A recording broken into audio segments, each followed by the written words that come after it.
friends. Welcome back to the Test Those Breasts podcast. I am your host, Jamie Vaughn. I'm a retired teacher of 20 years and a breast cancer thriver turned staunch, unapologetic, loud supporter and advocate for others, bringing education and awareness through a myriad of medical experts, therapists, caregivers, and other survivors.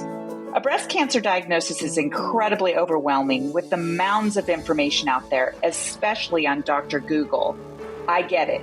I'm not a doctor, and I know how important it is to uncover accurate information, which is my ongoing mission through my nonprofit.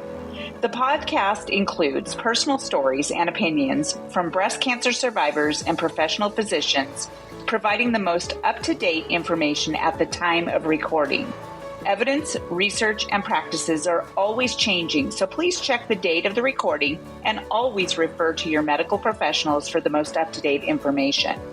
I hope you find this podcast a source of inspiration and support from my guests. Their contact information is in the show notes, so please feel free to reach out to them.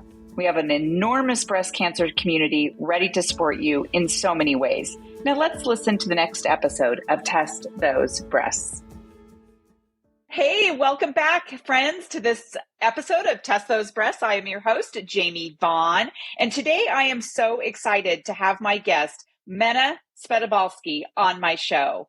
I met Mena, I think, back in 2016 or 17, maybe a little bit later, because I know that one of my friends, Melissa, had breast cancer before I did, and it was probably in about 2016 or 17 that she went through your program. Mena has been a trainer, a physical trainer, since 2007, actually, with 17 years in the business. And she has started to support the cancer community here in Reno, Nevada. I was able to meet Mena at Melissa's house, and I was immediately drawn to her just because of what she did for the cancer community. So Mena, thank you so much for being here.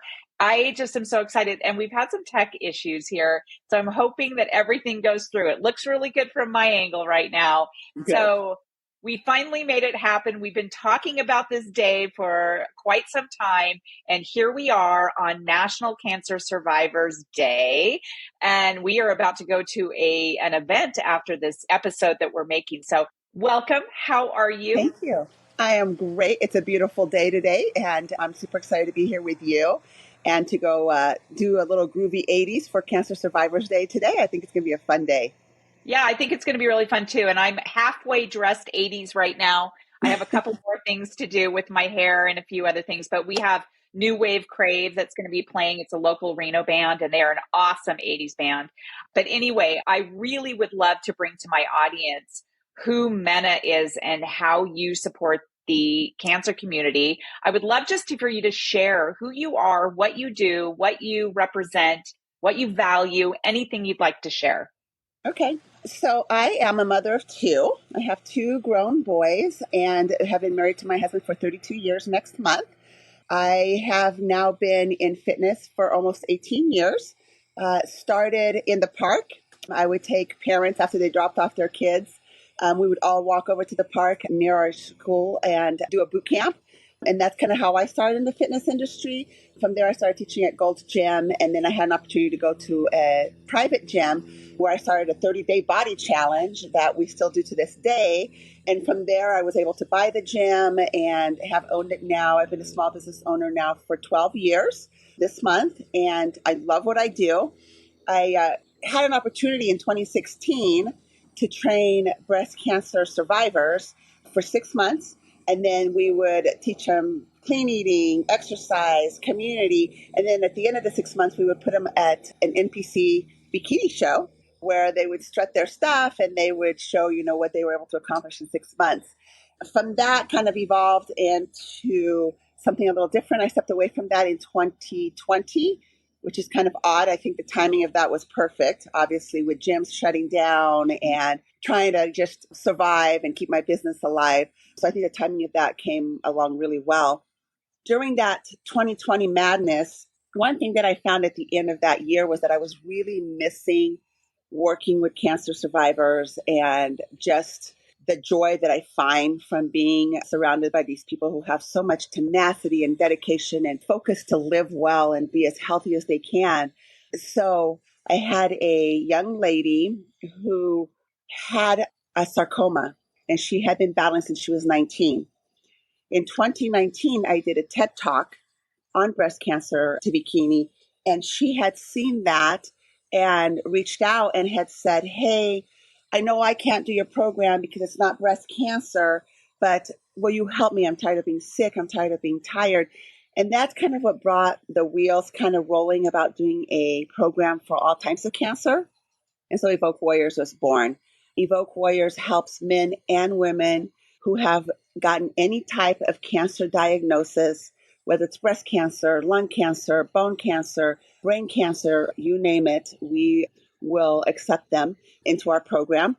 The program runs March to September, and we just teach them fitness, how to lift properly. We show them that they can do things that they thought they couldn't do, or even things that they were like, oh, I could do all of this before my cancer, but I'm never going to be able to do it again. Our mission is to show them that they can at least do some version of what they were able to do prior. And we offer wellness. I have an amazing partner. Her name is Madeline Hardacre, who helps with nutrition. She's a lifestyle coach. She helps them, battling all the things that happens up here that comes along with cancer. And then, of course, the biggest thing that comes out of the program is community. Mm-hmm. It's the being surrounded with other people who have also gotten a cancer diagnosis, who understand what you're going through, who know what anxiety is and that it's a real thing, that chemo brain is a real thing. Just being surrounded by these people who understand and know what you're going through, they really find these bonds and connections that they just didn't expect to happen, but is a beautiful surprise and a wonderful thing that comes out of it. I love the fact that you collaborate with the cancer community, like Cancer Community Clubhouse and Nevada Cancer Coalition. I found that when I connected myself to the cancer community, whatever that may look like, I was able to move through cancer much better, and especially in my survivorship. And I have seen people go through your program. I know the first program that you were involved with, I knew several people who went through that and did the bikini competition. Mm-hmm. It sticks out really, really vividly for me because I attended the bikini competition on the night that Melissa was there and a couple other people I know. And it was literally the night before my mother died. And so it sticks out very vividly to me. And it was very impactful for me to watch that. And so I'll just never forget that. And I was like, okay, this program is fantastic. And it just lends to so much support for the cancer community. And I love the fact that you are including all cancers. Right now, I have a few friends who are in the program currently. I'm already watching your Instagram videos and I'm seeing them in the videos. It just makes me so happy that they were able to do that. And I need to do that sometimes. So yes, I think you need to apply next year. I mean, you better just jump in. It's scary, everyone's always really afraid. And, when they come in for their interview, it's like, I was so nervous. And they are. I mean, some of them you can see them shaking or they're just nervous. And I'm like, you are just about to embark on something that's going to change your life.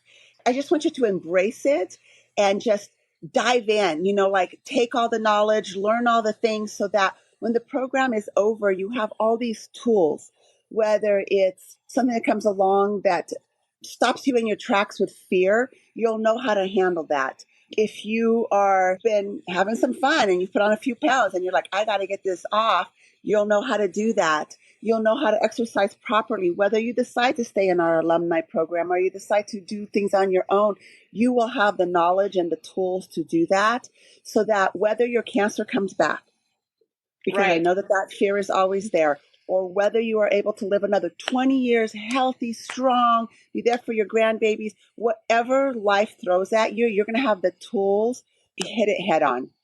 Right. And two, you'll have that community of amazing friends that you made along the way. And being Cancer Survivors Day, National Cancer Survivors Day, I have been thinking so deeply about all of the friends that I have made along the way. I remember when I was first diagnosed almost 2 years ago, I had a friend of mine who had breast cancer before, and she said, Jamie, oh my gosh, you're about to embark on the sisterhood of all sisterhoods. And it is so true.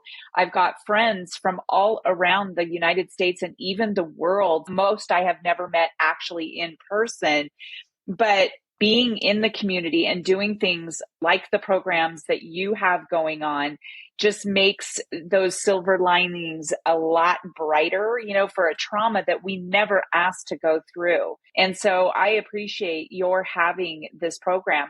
I am a little curious, what inspired you to work with cancer patients in particular? When I first became part of Breast Cancer to Bikini, it came right after my mom had also been diagnosed with breast cancer. And my mom was this strong, faithful woman. We were born in Africa, and she took us out of a war-torn zone. It was during a civil war, and we left that country to America, not speaking a word of English. And my parents never took a handout. She was this strong, powerful woman who was like, we're just going to make life here. And so I saw this woman who had all this strength and power just literally be brought to her knees when she got her diagnosis. And it really it just affected me so deeply, because I was like, what the heck is happening to my mother, And cancer kind of ran through all the women's side of my mom's family. I have several aunts who've had breast cancer. I had a cousin who, before she was even 35, had breast cancer, stage 4. She's doing great. But, it was just like, what the heck? So it's always been in my mind. My mother-in-law also had breast cancer when my kids were little, and we had just gotten married. And so it's been in my family, and it's been kind of something that I've been in, but a little bit from the outside, like watching it happen. And when in 2016, when somebody reached out to me and said, hey, I want to do this program, I want you to help. Do you think you could pull this off? I was like, I know nothing about breast cancer, fitness. I don't even know where to begin, but yes, I'll figure it out. I'll read all I need to read. I'll make this happen. And once I was in it and I saw the impact that it was having on these women, the confidence that they were gaining, the camaraderie, watching someone come in. I had Anne Marie one time, she walked into the gym and she was like shaking. And she was like, I'm here to find out about breast cancer to bikini.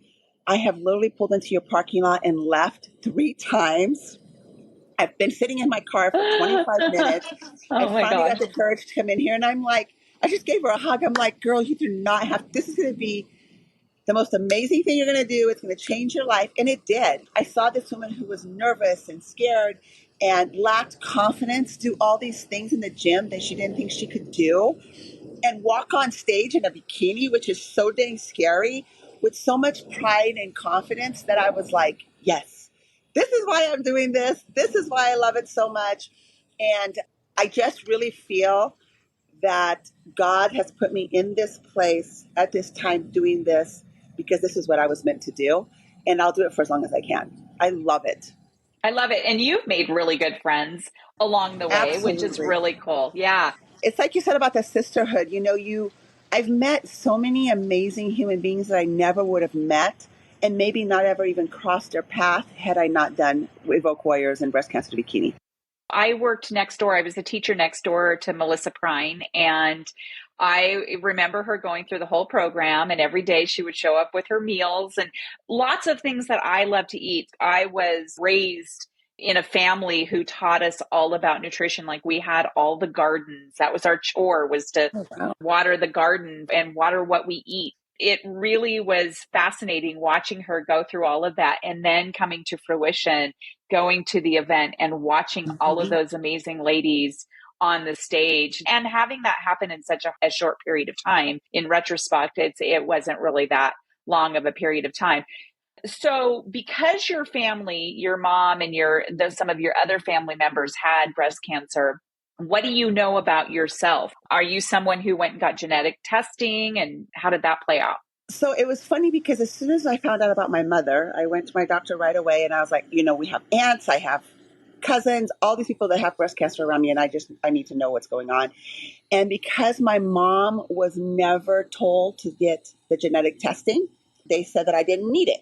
So I just went to a regimen where I would get a mammogram, and then 6 months later, I would get an soniosonesis testing. And I did that for years. About 2 years ago, when another aunt actually ended up dying of breast cancer, I was like, I'm getting the testing done. I'll pay for it myself. And it actually turned out that we do not have any type of connection. Okay. There's no genetics connected in all of us. So my regimen is to go every 6 months and get tested. Good for you. I'm actually a little psychotic about it. I'm surrounded by cancer all the Yes, you time. are. And so I try not to let it put fear and rule my life. Like, I don't want to be that person who's like, I have a headache. I think I might have a brain tumor, or I have, because I know that can be real. But I do my regular self-exams. I go in and get my tests done every 6 months. So I am not of the thought that I don't want to know. I want to find that shit as soon as I can. Yeah, exactly. And do something about it right away. And I tell my friends and my clients, I've had many clients come to me and say, hey, I haven't seen a doctor in 5 years. I saw your post, or I saw this story about who, and I made an appointment, and I went and got my mammogram, and I'm taking better care of myself. And I'm like, if we can inspire one person to do that, that's huge. That's huge. It is huge. And I don't know if you know the background of my podcast. I actually started it almost 1 year ago today on June 11, which was the 1 year anniversary of the diagnosis. I named it Test Those Breasts so that I could inspire people who've never even been diagnosed before. Because when I was hit with breast cancer, I was pretty overwhelmed, and I knew a lot about breast cancer. I mean, I had Melissa that was working right next door to me. I knew other people with breast cancer. I've always gone in and gotten my mammograms and ultrasounds. I have dense breast tissue, or I did anyway. And so I always listened to my body. I was always keeping myself up to date, but there was so much I didn't know, and including the visual of your breasts, like I didn't know that if you had an indentation or anything else that you were seeing. And so I really wanted to start something where I was not only having an audience of people who have been diagnosed, but people who have never been diagnosed, so that it's on their radar. And I've said this in several of my episodes, that I've actually had people say, well, why are you targeting people who've never been diagnosed? Even people who are younger, like in their 20s and 30s, it's not even on their radar. And I always come back with, that's why I want it to be on the radar, not to be a hypochondriac or be fearful of it or anything like that, but to have it on the radar, know what to look for. You being surrounded by so many people that have had breast cancer, you know a lot more than I did before I even had breast cancer, I'm sure. So that's why, and my thing is that if I can inspire one person to go and get that mammogram, which I know that I've inspired more than that, because they reach out to me and say, hey, I'm in Australia and I ran across your podcast. I just wanted to let you know that my sister in India just was diagnosed with breast cancer. She's 32 years old. And your podcast has helped us understand a lot more. And so I know that it's making an impact. And I love working with people and collaborating with people like you, because I want to be able to bring those resources to the audience, regardless of whether they live in Reno or other communities. So my question is that, do you know of other communities of people who are doing things like you're doing? Because people are going to listen to this and say, my gosh, I need to find something like that in my community. How do we go about helping them find those people, I guess? So from my understanding, because I've had people reach out to me from all over the country, and a couple people as far as Saudi Arabia, asking for a program like this. And I don't believe that there's anything else like Evoke Warriors out there. But this is what I tell people when they're trying to find something similar. You may not find a program that is developed specifically to help breast cancer or cancer survivors. But what you can do is find the community of like-minded people who are trying to live well, exercise, move their body, and be very conscious of their health. So find yourself a trainer or a group fitness class where you can go and lift weights, because that is very important, especially for women as we age. We lose a lot of muscle mass as we age. It's important that we are battling that so that we're eating enough protein to maintain muscle, that we're lifting weights. It doesn't have to be heavy weights. It doesn't have to be a lot, but you do need to lift weights 2 to 3 times a week. That's really important. And that you're making mindful decisions about the things that you're putting into your body. Eat more fruits and vegetables. No one is getting fat from fruits and vegetables. I hate it when people are like, oh, I can't eat a banana or an apple because it's going to make me. No, you're not getting fat or putting on weight because you're eating bananas and apples. Okay. You're probably putting on weight from the pizza, the burgers, the cookies, the Starbucks, those things The that you're eating. alcohol.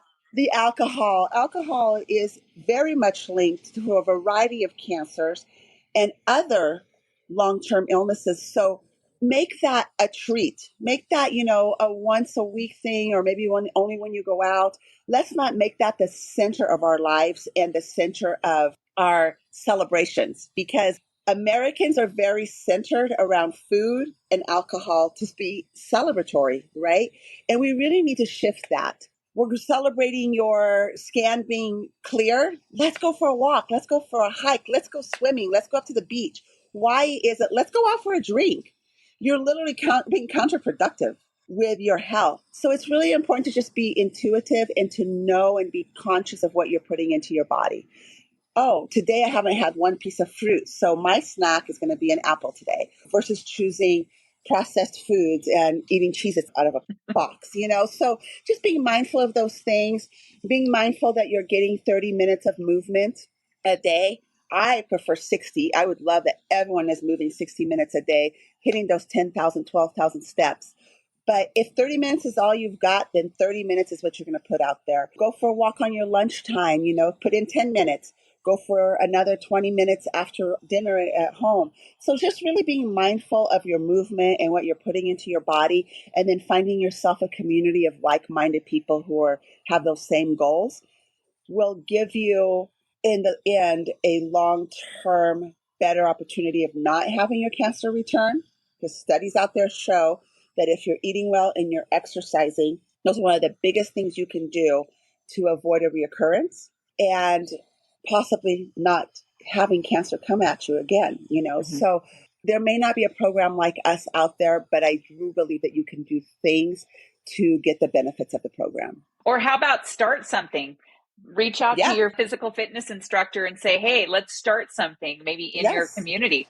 Why not, right? Absolutely. Absolutely. People can always reach out to your program and learn from you to be able to emulate that in their own community. Yes. The whole idea of research out there of cutting back on alcohol and making sure that you're exercising, if that's not motivation enough, that there's research out there that helps cancer not come back, or just reminding ourselves that every time we do something physical, how that helps our endorphins and how that makes us feel Yes. so much better. Like my husband's walking the dogs right now. I usually am walking with him, and I will do something for myself later. But, it just always makes me feel so much better after I'm finished. It's like, okay, I'm stronger. Yeah. It feels great. It does. It does. And I love watching people do that for themselves. Yes, I love that too. Yesterday we have a once a month book club to the Paving the Path to Wellness book, which we use in our program for all of our survivors.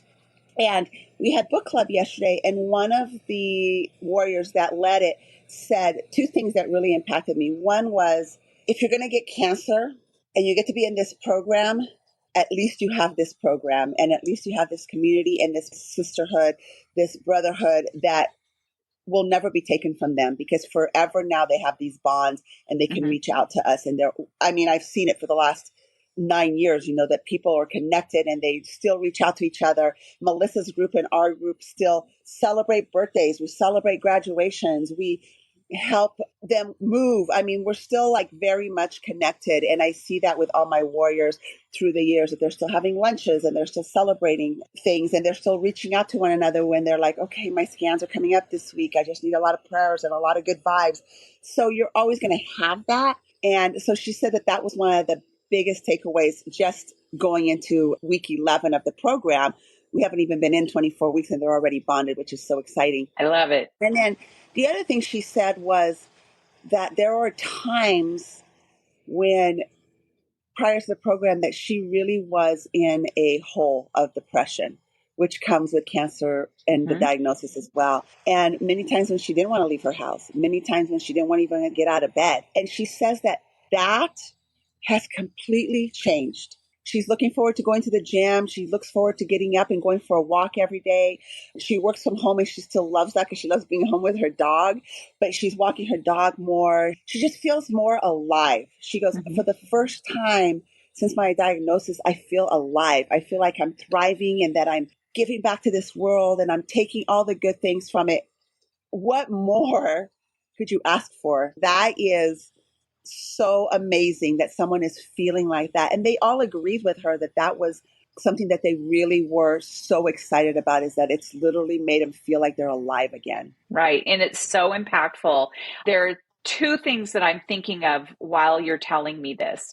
I have watched, and I was in a deep, dark hole when I was first diagnosed. I will be the first to admit that I really had a hard time grasping the understanding that there would be a world where, and Natalie Stevenson actually drove this home, Natalie from Cancer Community Clubhouse, that we can have two worlds. Like she's, with the metastatic people who have metastatic cancer too, and also people who don't, who are in their survivorship, you can have two worlds. You can have a world of, you're kind of fearful, you have scanxiety, you're going to doctor's appointments still every once in a while, like I am. But you can also have this world of positive self-development, friendships, community, happiness. Those two worlds can exist together. And I have friends of mine who are stuck in this hole, even in their survivorship. They're just stuck. They're very depressed because as we know with cancer diagnosis is sometimes there's some cascading things that happen beyond the breast cancer or whatever cancer you're dealing with.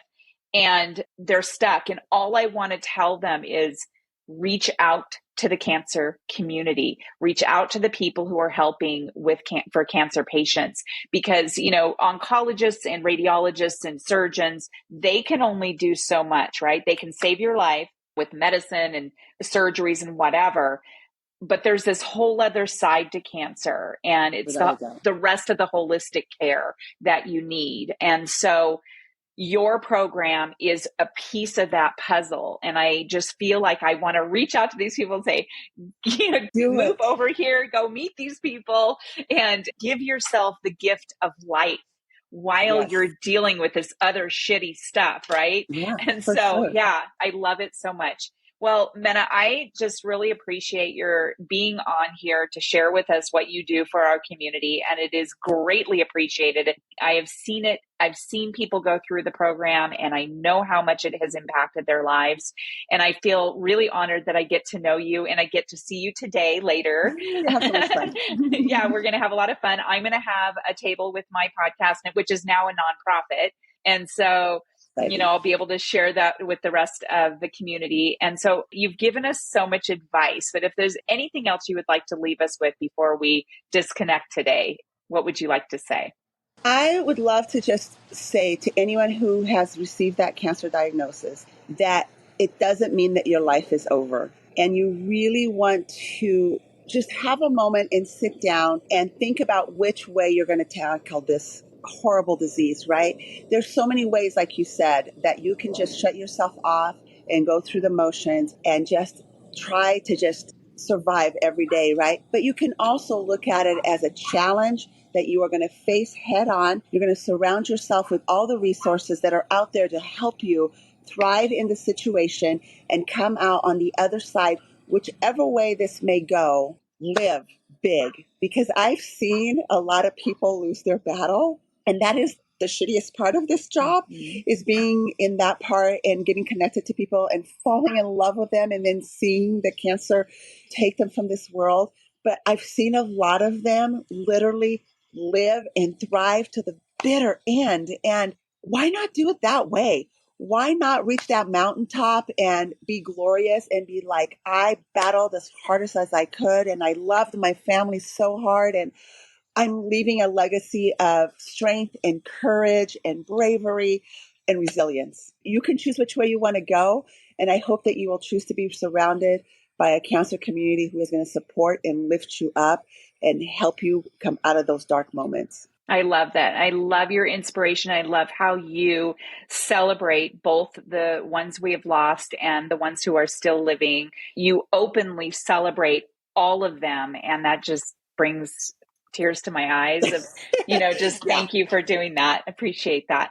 Well, Mena, I will see you later, and Yes, thank I'm you for excited to having me. celebrate. Absolutely. And to my audience, I really appreciate your joining us again on this episode of Test Those Breasts. As always, please go to your favorite platform and rate and review this podcast. It really does help, and I appreciate all of you. And until next time, we'll see you on the next episode of Test Those Breasts. Bye for now.